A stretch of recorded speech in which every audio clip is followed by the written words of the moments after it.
Praise be Jesus and Mary, now and forever.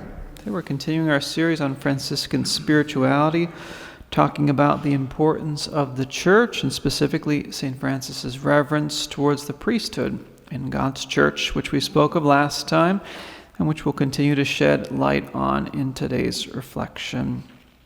St. Francis's faith was concrete, it was tangible, simple, it was alive. And be it under the Eucharistic veils or under the human skin of the priest, he only saw a continual epiphany, continual manifestation of Jesus, be it in the sacramental manifestation of the Eucharist or the ministerial manifestation in the priest. And because of this very supernatural vision, he didn't want to consider sin in God's priests or focus on that. In his testament, he says this, quote, "Even if they're sinners, no one should dare condemn them," unquote. In public, when priests and lay people surrounded him, be they Catholics or heretics, he would go down on his knees before a priest who was accused of sin, kissed his hands, and said, "I know not whether these hands are unclean or not, but even if so, the power of the sacraments administered by them is not diminished. These hands have touched my Lord. Out of reverence for the Lord, I honor his vicar. For himself he may be bad. For me, he is good," said Francis. So in every priest, St. Francis saw another Christ, someone who dispenses the divine mysteries to God's people. For this he wanted to, quote, "love and venerate not only the bishops, but even the poorest priests, and consider them as if they were his masters," unquote.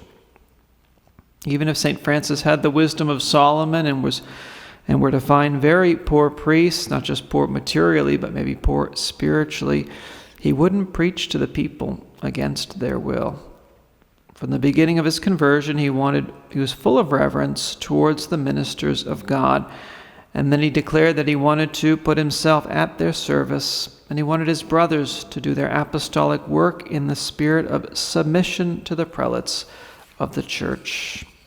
So if you know of any Franciscan or any group that calls themselves Franciscan, and they're not submissive to the Church or to the local ordinary, or they're not in full communion with them, it's wise to stay away from that person or those groups, because they're probably bad news. They certainly don't have the spirit of St. Francis himself. Someone recently asked me about a third order Franciscan community, and they wanted my take on it. And I asked them this, I told them this, I said, well, is that third order actually recognized by the Church or by the local bishop? Reach out to the chancellery in that diocese and ask them. They reached out, and they are not. And not only is that third order not recognized by the Church on any level, but neither is that supposedly Franciscan group recognized by the Church on any level. Red flags couldn't be any redder in a situation like that.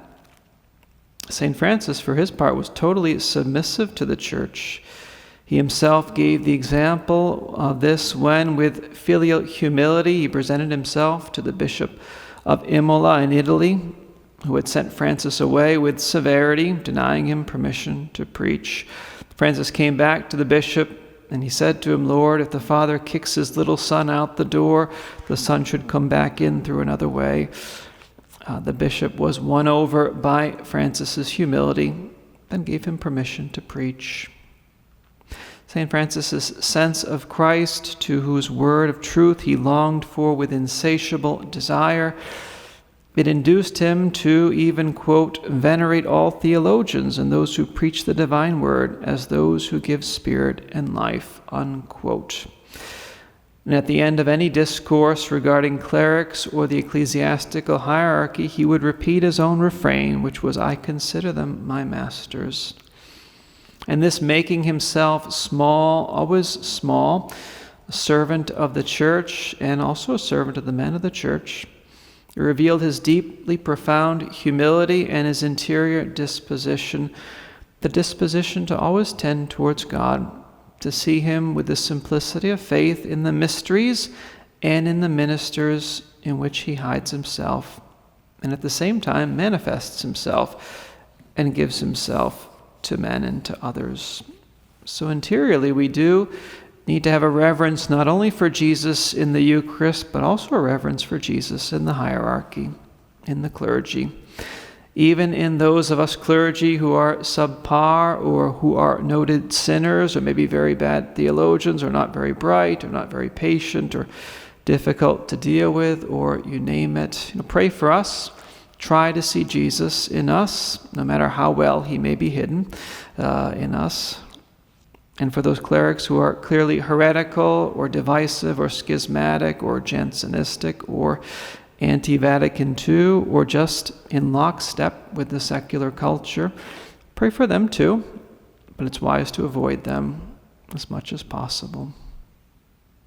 Let's ask Our Lady for this grace to honor our spiritual fathers in this way and in the spirit of keeping with the fourth commandment.